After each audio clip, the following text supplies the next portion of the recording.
Perkenalkan, saya Fernisa Nurlaila Fatmawati, mahasiswa Magister Teknik Pertanian. Pada video kali ini, saya akan membahas mengenai penerapan metode Analytical Hierarchy Process atau AHP dalam menganalisis rantai pasok kedelai dengan studi kasus di daerah Mato Grosso, Brazil, yang merupakan salah satu wilayah penghasil kedelai terbesar di dunia. Kita akan melihat bagaimana AHP ini digunakan untuk mengevaluasi dan menentukan prioritas dalam pengambilan keputusan mulai dari pasar, distribusi logistik, hingga produktivitas yang mempengaruhi efisiensi supply chain kedelai di wilayah tersebut.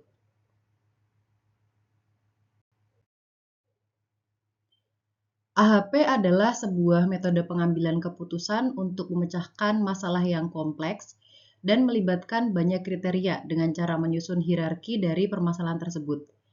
Dalam AHP ini, kita membandingkan setiap elemen secara berpasangan untuk menentukan manakah yang lebih penting, kemudian menghitung bobot atau prioritas dari masing-masing kriteria dan alternatif. AHP ini sangat berguna dalam supply chain karena mampu menggabungkan antara data kuantitatif dan kualitatif dalam satu kerangka analisis yang sistematis dan juga logis.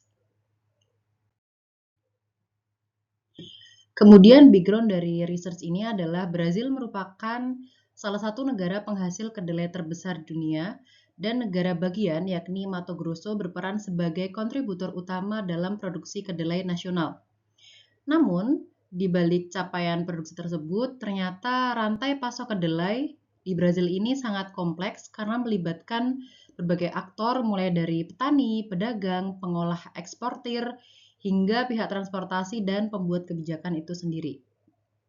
Tantangan utamanya pun juga cukup besar. Yang pertama seperti jarak distribusi yang sangat jauh, bahkan rata-rata lebih dari 1.500 km menuju pelabuhan ekspor. Kemudian infrastruktur transportasi yang masih terbatas. Selain itu juga terdapat fluktuasi harga pasar global juga menjadi risiko tersendiri yang mempengaruhi kecepatan supply chain ini.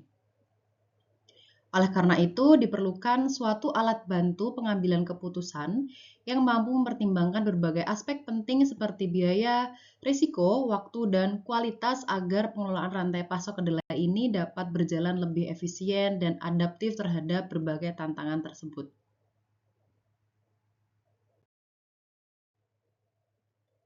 Seperti yang telah dijelaskan di slide sebelumnya, bahwa kompleksitas rantai pasok kedelai di Mato Grosso ini tidak terlepas dari sejumlah permasalahan utama.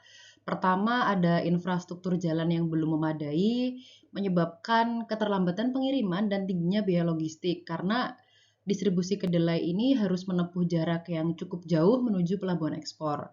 Kemudian yang kedua adalah tingginya ketergantungan pada pasar ekspor seperti China dan Eropa yang membuat sistem ini sangat rentan terhadap fluktuasi harga global dan kebijakan perdagangan internasional. Yang ketiga adalah kurangnya integrasi antara para pelaku dalam rantai pasok, mulai dari petani hingga eksportir, ternyata seringkali menyebabkan pengambilan keputusan ini tidak terkoordinasi dan kurang efisien. Selanjutnya yang terakhir, belum adanya optimalisasi penggunaan teknologi dalam manajemen rantai pasok sehingga membuat sistem ini belum sepenuhnya berbasis data dan prioritas yang objektif. Dari permasalahan tersebut, maka dibutuhkan sebuah pendekatan sistematis yang dapat membantu para pengambil keputusan untuk menetapkan prioritas secara rasional, dan disinilah metode AHP ini memiliki peran krusial untuk mengatasi hal-hal yang telah dipaparkan tadi. Pada slide ini kita dapat lihat bersama bahwa terdapat 5 langkah utama dalam penerapan metode AHP ini. Langkah yang pertama adalah merumuskan tujuan dari analisis. Di konteks supply chain ini, tujuannya adalah untuk menyelidiki faktor-faktor yang mempengaruhi keputusan para produsen kedelai, khususnya dalam aspek produksi, kemudian marketing, dan juga logistik di wilayah Mato Grosso. Langkah yang kedua adalah identify kriteria dan subkriteria, di mana kita meninjau literatur terkait untuk mengidentifikasi manakah kriteria utama dan subkriteria yang relevan digunakan. Kemudian yang ketiga adalah membangun struktur hierarki. Pada tahap ini, struktur hierarki disusun mulai dari tujuan utama di puncak, diikuti oleh kriteria, subkriteria, hingga alternatif keputusan yang bisa digunakan. Kemudian yang keempat yaitu data collection, dilakukan melalui survei perbandingan terhadap 12 key supply chain actors. Mereka diminta untuk menilai sejauh mana sih elemen satu dengan elemen yang lainnya lebih penting dalam konteks masing-masing di kriteria ini. Kemudian yang terakhir adalah mathematical analysis. Pada tahap ini dilakukan perhitungan bobot menggunakan eigenvalue, serta terdapat pula pengujian konsistensi rasio untuk memastikan kevalitan data, di mana nilai konsistensi rasio ini harus kurang dari 0,1.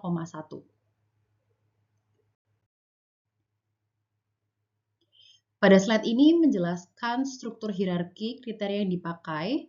Di sisi kiri, kita dapat melihat skala penilaian yang digunakan dalam pairwise comparison. Skala ini berkisar dari nilai 1 hingga 9. Misalnya, di nilai 1 menunjukkan bahwa dua elemen ini sama pentingnya, sedangkan pada nilai 9 menunjukkan bahwa satu elemen saja jauh lebih penting dibandingkan dengan yang lainnya.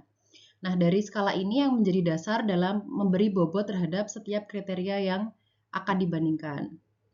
Kemudian di sebelah kanan kita bisa melihat struktur hierarki yang disusun mulai dari level paling atas yaitu tujuan utama, kemudian didukung oleh 3 kriteria utama yaitu ada marketing, logistik, rural production, yang juga masing-masing kriteria ini diuraikan kembali menjadi subkriteria seperti ada harga, negosiasi, stabilitas, penyimpanan, climate, soil quality, dan sebagainya. Sementara itu, di bagian paling bawah terdapat alternatif keputusan, yaitu apakah akan memproduksi kedelai, jagung, ataupun justru melakukan aktivitas pertanian yang lainnya. Untuk pengumpulan data dilakukan dalam 2 tahap. Yang pertama adalah kuesioner elektronik dibagikan kepada 70 orang pakar, namun hanya 6 orang yang memberikan respon. Oleh karena itu, pada tahap kedua ini dilakukan melalui survei lapangan secara langsung ke lahan pertanian untuk melengkapi data-data yang diperlukan. Kemudian pada tahap data analysis, seluruh hasil wawancara dan survei dimasukkan ke dalam Excel, kemudian dianalisis berdasarkan pendapat mayoritas. Untuk respondennya dibagi menjadi 2 kelompok utama, yaitu terdapat para ahli dan juga produsen. Kemudian bobot setiap kriteria ini dihitung menggunakan rata-rata geometrik seperti skala yang sudah dipaparkan di slide sebelumnya. Dan untuk menyempurnakan proses pengambilan keputusan ini digunakan perangkat lunak Expert Choice versi 11, termasuk juga untuk penyesuaian apabila ditemukan ketidakkonsistenan dalam jawaban responden yang telah dikumpulkan. Nah, pada slide ini kita masuk ke dalam inti dari hasil analisis AHP, yakni pembobotan berdasarkan pairwise comparison. Di sini terlihat sangat jelas bahwa rural production mendapatkan bobot tertinggi yakni sebesar 64%.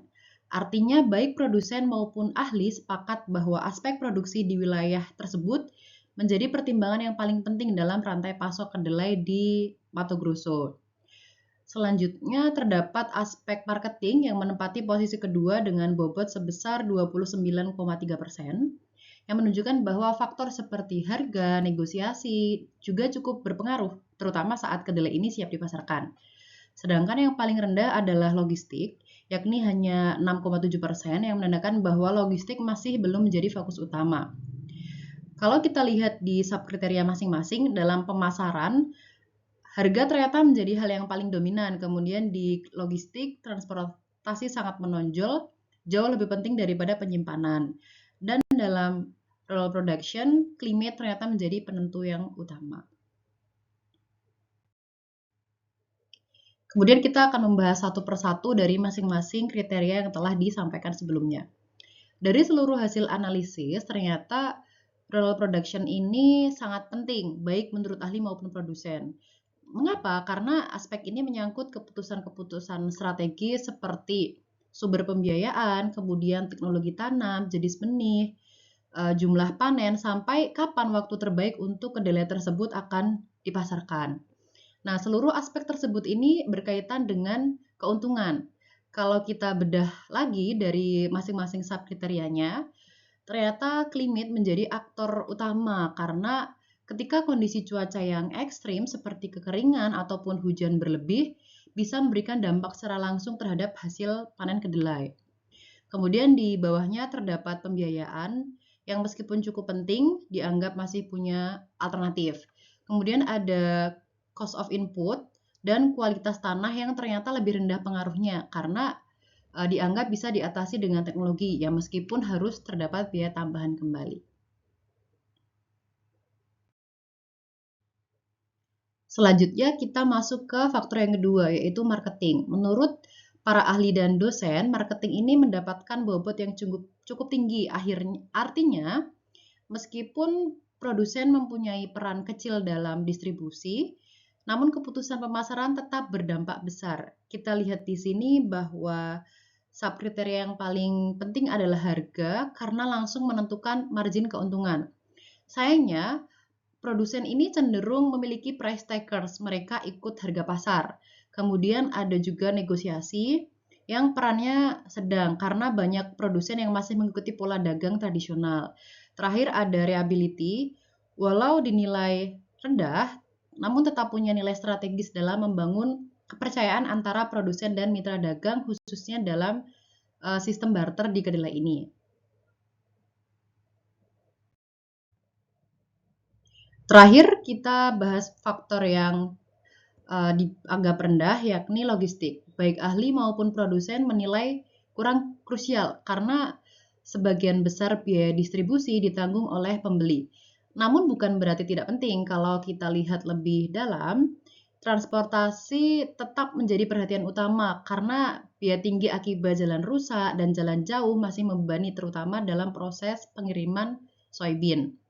Sementara itu, untuk penyimpanan dianggap kurang mendesak karena kapasitas gudang yang meningkat, walau tetap belum ideal dibandingkan dengan hasil panennya.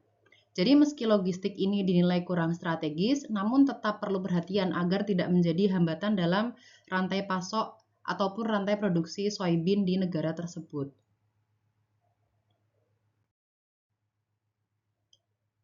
Oke, setelah membahas berbagai aspek dalam studi ini, sekarang kita akan melihat kesimpulan utama, rekomendasi yang dapat diambil, serta beberapa kritik yang dapat diberikan dan keterbatasan yang juga perlu dipertimbangkan dalam studi ini. Yang pertama adalah AHP ini terbukti secara efektif untuk menganalisis masalah kompleks dalam rantai pasok kedelai untuk meningkatkan efisiensi rantai pasok kedelai. Tentunya perhatian utama harus diberikan pada sektor produksi, dukungan terhadap kondisi alam, dan akses pembiayaan. Untuk itu, beberapa rekomendasi yang dapat diterapkan adalah meningkatkan aksesibilitas logistik di Mato Grosso, mengembangkan informasi berbasis cloud atau GIS, serta memberikan pelatihan kepada petani agar lebih memahami pasar dan manajemen risiko. Kemudian, kekuatan dari studi ini adalah kemampuan AHP sendiri dalam melakukan analisis multikriteria secara sistematis, melibatkan pelaku di lapangan dan relevan untuk agribisnis di negara berkembang. Namun terdapat beberapa keterbatasan seperti subjektivitas dalam perbandingan berpasangan, kemudian data hanya terbatas terhadap 12 parameter saja, yakni kriteria dan subkriteria yang dipaparkan sebelumnya. Kemudian juga kurangnya validasi lapangan untuk dari data-data tersebut.